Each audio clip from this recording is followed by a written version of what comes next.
एक असा माणूस होता जो भूतावर, आत्मावर, पॅरानॉर्मलवरती विश्वास ठेवत नव्हता.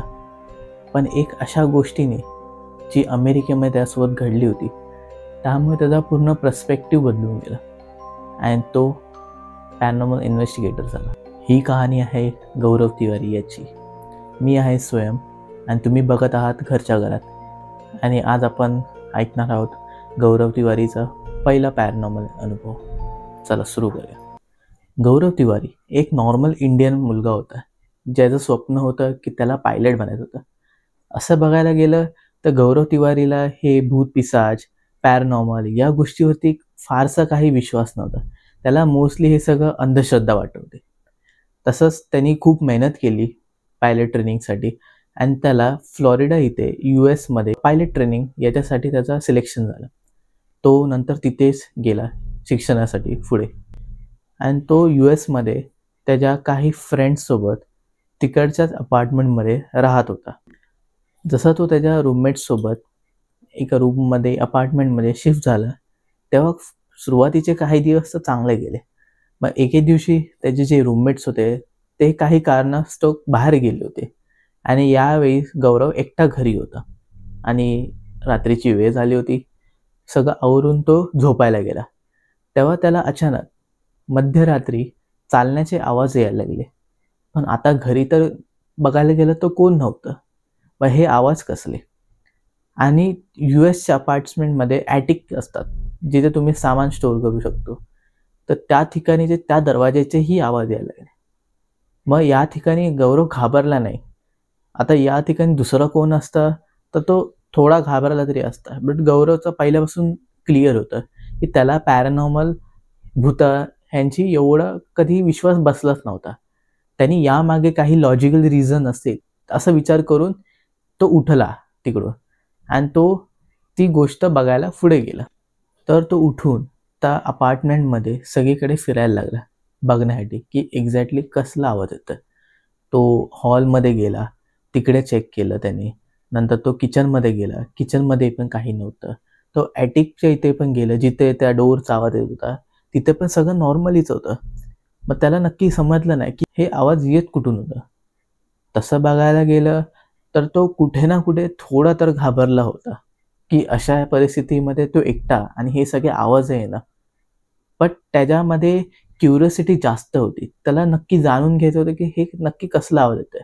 नक्की काही चोर तर नाही आले, पण सगळे घरचे दरवाजे, खिडक्या सगळं बंद होतं. तो इनफॅक्ट त्याच्या बॅल्कनीमध्ये जाऊन गेला. तिथे जाऊन त्यांनी ओपन करून बाहेर बघितलं तर बॅल्कनीमध्ये पण कोण नव्हतं. मग त्यांनी सगळे दरवाजे, खिडक्या सगळे व्यवस्थित लावून घेतले आणि तो परत झोपायला आला. ती रात्र तशीच गेली. नंतर असे दिवस काही व्यवस्थित परत निघून गेले, कारण पूर्ण सगळे रूममेट्स एकत्र होते. पण असंच आणखी थोड्या दिवसांनी एक नवीन रात्र आली. त्या रात्री त्याचे रूममेट सगळेच पुन्हा सगळे बाहेर गेले होते त्यांच्या कामानिमित्त आणि पुन्हा गौरव एकटा होता. यावेळेस तो व्यवस्थित झोपलेला. मध्यरात्र झाली होती आणि रात्रीचे 2-3 वाजले होते. तेव्हा अचानक गौरवला त्याच्या कानाच्या जवळ कोणतरी हळूच आवाजाने बोललेलं ऐकायला आलं. तो लगेच पलटला, पण मागे कोणी उभं नव्हतं. तो मागे वळाला, बट तिथे कोणीही नव्हतं. हे सगळं बघतात त्याला एक गोष्ट तर समजली, ही गोष्ट काही नॉर्मल नाही आहे. असेच काही दिवस निघून गेले. त्या रात्रीनंतर त्याच्या रूममेट्स जे होते त्यांनी पण खूप सारे अनुभव एक्सपिरियन्स करायला सुरुवात केले. जसं की त्यांना एक फिगर दिसायला लागली, एक पोरगी जी कॉरिडॉरमध्ये फिरते. आणि हे एवढं वाढलं की वेगवेगळ्या लोकांना वेगवेगळ्या रात्रीला हे सगळे अनुभव व्हायला लागले. आणि यातून एक गोष्ट तर गौरवला समजलं की हे गोष्टी नॉर्मल नाही आहेत, हे कुठे ना कुठे पॅरानॉर्मल साईडला लिंक होतोय. ह्याच्या आधी तर त्याला कशावर विश्वास तर नव्हता, बट हे स्वतःच्या डोळ्यांनी पहिल्यांदा घडताना हे बघून त्याला तेव्हा समजलं की काही गोष्टी हे खऱ्या आहेत. हीच भीती हळूहळू खूप वाढायला लागली. एवढं की त्यांच्या अपार्टमेंटमध्ये सगळे खूप घाबरून राहायला लागले. 1-2 रूममेट्सने तर घरी सोडून दिलं. असंच एके दिवशी गौरव रात्री झोपलेला होता. तेव्हा त्याला अचानक आवाज आला. आवाज आल्याने त्यांनी उठून पाहिले तर त्याला एक मुलगी जी खूप लहान असेल ती त्याला बॅल्कनीच्या साईडला दिसली. आता यावेळेस गौरवचं मनात खूप ठरवलेलं होतं की असं काही दिसलंच त्याच्या मागचं जे लॉजिक असेल किंवा काय एक्झॅक्टली हे आहे हे सगळं फाइंड आउट करायचं, हे सगळं माहिती व्यवस्थित काढून घ्यायची. म्हणून त्यासाठी तो उठला आणि पहिले बॅल्कनीच्या इथे गेला. आता अंधार असल्यामुळे त्यांनी फोन बिन काही घेऊन गेला नव्हता, तो डायरेक्टली सरळ चालत गेला. जसं तिकडे तो बॅल्कनीच्या इकडे आला तर त्यांनी ओपन करून बाहेर बघितलं तर ती मुलगी तिकडे होती. त्यांनी विचारलंही तिला की तू कोण आहेस, इकडे काय करतेस? तर तिने काही उत्तर दिले नाही. तो थोडा वेळ तिथं शांत उभा राहिला. खरं तर भीती त्यालाही वाटत होती, बट त्याच्यासाठी ते क्युरिओसिटी एवढी झाली होती की त्याला एक्झॅक्टली ते काय आहे हे समजून घ्यायचं होतं. तो पुढे आला त्या पोरीजवळ. ती पोरगी एकटक बॅल्कनीच्या बाहेर पाठ करून उभी होती. तो जवळ गेला आणि जसं त्यांनी त्या पोरीच्या खांद्यावरती हात ठेवला तसं त्याला असा एक झटका लागला, कारण तिचं शरीर खूप थंड पडलं होतं. आणि ती त्याच्याकडे बघणार तेवढ्यात त्याला जाग आली आणि तेव्हा त्याला समजलं की तो हे स्वप्न बघत होता. पण ह्याच्यामध्ये सर्वात घाबरण्याची गोष्ट ही होती की जेव्हा त्यांनी बॅल्कनीकडे बघितलं तर बॅल्कनीचा दरवाजा ओपन होता. आणि त्याला एक गोष्ट तर माहिती होती की तो झोपायच्या आधी त्याने सगळे दरवाजे व्यवस्थित बंद केले होते. मग बॅल्कनीचा दरवाजा ओपन कसा राहिला? मग मी बघितलं ते खरं होतं की स्वप्न होतं? आणि जर ते स्वप्न असेल तर मग हा दरवाजा कसा ओपन राहिला? हे अशा खूप साऱ्या अनेक गोष्टी त्याच्या डोक्यात सुरू होते. किती दिवस तो झोपलाही नाही. आणि तुम्हाला माहितीच असेल की पायलट ही ट्रेनिंग करताना तुम्हाला व्यवस्थित तुमची झोप असणं खूप इम्पॉर्टंट आहे. जर तुमची झोप पूर्ण नसेल तर तुम्ही विमान उडवताना त्याच्यामध्ये तुम्हाला खूप सारे प्रॉब्लेम्स येऊ शकतात. आणि म्हणून एक चांगली झोप असणं हे खूप गरजेचं असतं पायलटसाठी. तर त्याचंच हे जे होत होतं, झोपायला त्याला भेटत नव्हतं व्यवस्थित, ह्याचाच इश्यू त्याला त्याच्या ट्रेनिंगवरती व्हायला लागला. जसं की तो ट्रेनिंगला जायचा तर अर्धी झोपेत असल्यामुळे तो तिकडे जाऊन त्याला झोप यायची. हे बघता त्याचे सिनियरही त्याला ओरडायला लागले. ते खूप रिस्की होतं त्याला असं ह्याच्यामध्ये उडवणं प्लेन.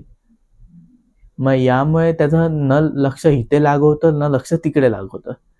अशा ह्याच्यामध्ये तो चालू होता. किती वेळा तर तो त्याच्या इन्स्टिट्यूट जो होता ट्रेनिंगवाला पायलटसाठीचा तिथे तो झोपला होता, का तर त्याला घरी झोप भेटत नव्हती म्हणून. असंच एका दिवशी तो झोपलेला आणि त्याला असं जाणवलं की तीच पोरगी जी त्याला त्या दिवशी बॅल्कनीमध्ये दिसली होती ती त्याच्या पायाजवळ बसली आहे. यावेळेस तो विचार करत होता की हे पण कदाचित स्वप्न असेल का? त्याने डोळे परत मिटले, पण त्याला थोड्या वेळाने परत त्याने जस्ट क्युरिओसिटी म्हणून परत ओपन करून बघितले तर ती पोरगी पुन्हा तिथेच होती. मग तेव्हा त्याला पटलं की कदाचित हे झोप नसेल, ही स्वप्न नसेल. म्हणून तो उठून बसला आणि तो तुझ्याशी संवाद साधायला लागला की तू नक्की कोण आहेस, तू इथे काय आहेस, किंवा तू इकडे का का फिरतेस? ती पोरगी काहीच बोलत नव्हती. आणि हेच सेम टाईमला त्याचा एक रूममेट त्याच्या बाजूच्या बेडवरती होता. तो उठला आणि त्यांनी बघितलं की गौरव बसलाय आणि कोणाशी तरी बोलतोय. तेव्हा तो खूप घाबरला रूममेट, कारण त्या रूममेटला फक्त गौरव दिसत होता. ती पोरगी बिलकुल दिसत नव्हती. तो तेव्हा तर काहीच बोलला नाही. तो त्या एवढ्या भीतीपोटी तो झोपून गेला परत. पण जेव्हा दुसऱ्या दिवशी तेव्हा तो उठला तेव्हा तो गौरवला विचारत होता की तू नक्की कोणाशी बोलत होता? गौरवने सांगितलं की असं असं एक पोरगी होती, तिच्याशी मी बोलवतो, संवाद साधवतो. तर तो बोलला की कोणती पोरगी? मला तर कोणती पोरगी नाही दिसली. तो बोलला अरे तीच पोरगी जी आपल्याला हल्ली दिसते घरामध्ये. तो बोलला ते माहिती आहे, बट तुझ्या पायाजवळ मला कोणी दिसलं नाही. मग नक्की तू कोणत्या पोरीशी बोलवलं? हे ऐकून गौरव पण थोडा शांत झाला. तेव्हा त्याला कळलं की हे जे होतं आहे हे काहीतरी विचित्रच चालू आहे. ह्याची माहिती घेण्यासाठी हे जे पॅरानॉर्मल इन्व्हेस्टिगेटर असतात, जे US मध्ये असतात, तो त्यांच्याकडे गेला, त्यांना सगळं स्टोरी सांगितली. तेव्हा त्याला समजलं की हे पॅरानॉर्मल इन्व्हेस्टिगेशन नक्की काय असतो, हे नक्की काय काम करतात. हे एक ढोंगी बाबा किंवा असं तांत्रिक हे असं काम नव्हतं, तर हे एक प्रॉपर सायन्सच्या हेल्पने जे माहिती काढणं असतो. ह्याच्यामध्ये हे लोक EMF मीटर यूज करतात, EVP रेकॉर्डर यूज करतात, थर्मल कॅमेरा आणि असे वेगवेगळे प्रकारचे इन्स्ट्रुमेंट यूज केले जातात. तर ही सगळी त्याला माहिती घेतली व्यवस्थित. त्याला एक बुकही दिले त्या लोकांनी वाचण्यासाठी या गोष्टीबद्दल. तेव्हा हळूहळू गौरवचा या गोष्टींसाठीचं एक आकर्षण वाढायला लागलं. त्याला या फील्डमध्ये जास्त इंटरेस्ट यायला लागला. हळूहळू त्यांनी पायलटची ट्रेनिंगही सोडून दिली, कारण त्याला समजलं होतं की आता त्याला नक्की काय करायचं आहे. पुढे जाऊन त्या घरामध्ये जसं की हे सगळं वाढायला लागलं होतं, त्यामुळे सगळ्या रूममेट्सनी तो फ्लॅट सोडायचा डिसिजन घेतला. तसंही गौरवनी पण तो फ्लॅट सोडून दिला. मग तो इंडियामध्ये आला. मग त्याने खूप सारे केसेस हँडल केले, जे पुढे आपण डिस्कसही करू पुढच्या पार्टमध्ये. पण कोणाला माहिती नव्हतं की या सगळ्याची सुरुवात ही अशी होईल की एक जो इंडियन नॉर्मल मुलगा, ज्याचे या पॅरानॉर्मल भूतांवरती काही विश्वास नव्हते, त्याचा पायलट बनायचं स्वप्न होतं. आणि तो त्यासाठी फ्लोरिडामध्ये US जाऊन पायलटसाठी शिक्षण घ्यायला गेलाही होता. तिकडे तो घेतच होता शिक्षण. पण या ह्याच्यामध्ये हे अनुभव आल्यामुळे तो पॅरानॉर्मल इन्व्हेस्टिगेशनमध्ये येईल आणि ह्याचा पॅरानॉर्मल इन्व्हेस्टिगेटर बनेल, हे एक कल्पनाशक्तीच्या पलीकडे होतं. पण ते म्हणतात ना की जे ज्याच्या नशिबात लिहिलं आहे ते त्याला भेटतंच. आणि ते कसं ना कसं त्या वेळी तो त्याच्यामध्ये आलाच. आणि ह्याच्यामध्ये तो आला कारण त्याला क्युरियोसिटी होती. त्याला भीतीपेक्षा जास्त त्याला लॉजिकल एक्सप्लेनेशन जास्त माहिती पाहिजे होता की एक्झॅक्टली हे कसं झालं, हे का होतोय, ह्याच्या मागचं रिझन काय. आणि तो बाकीच्या लोकांसारखा नाही की भूत आहे हे बोलून द्यायला. तो आधी व्यवस्थित चेक करायचा तिकडे नक्की आहे की नाही.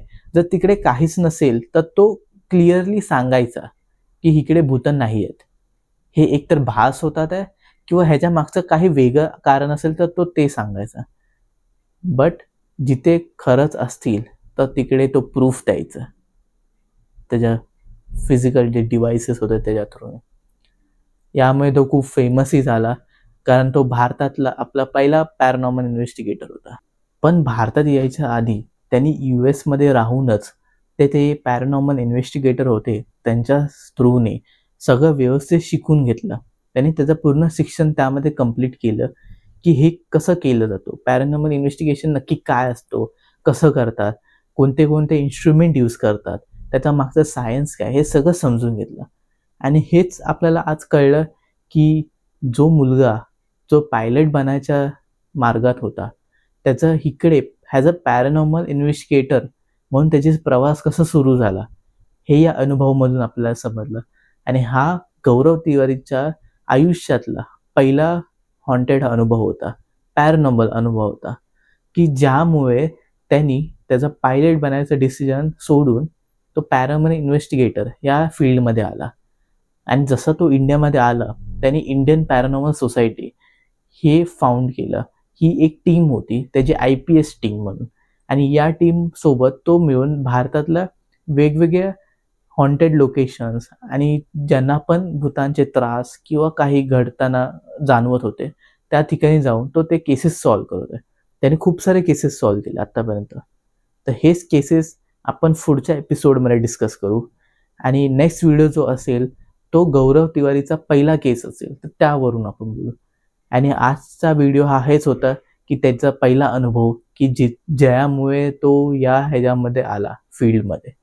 तुम्हाला कसं वाटलं असेल हा व्हिडिओ, हा तुम्ही कमेंट सेक्शनमध्ये सांगू शकता. जर तुम्हाला खरंच व्हिडिओ आवडला असेल तर या व्हिडिओला नक्की लाईक करा, सबस्क्राईब करा, कारण ही नवीन सिरीज मी सुरू केली आहे. होप सो तुम्हाला आवडेल. नक्कीच आवडलं तर तुमच्या मित्रांना, फॅमिली मेंबर्सलाही शेअर करा. असंच बघत राहा घरच्या घरात. आम्ही भेटू तुम्हाला पुढच्या व्हिडिओमध्ये. आतासाठी बाय बाय.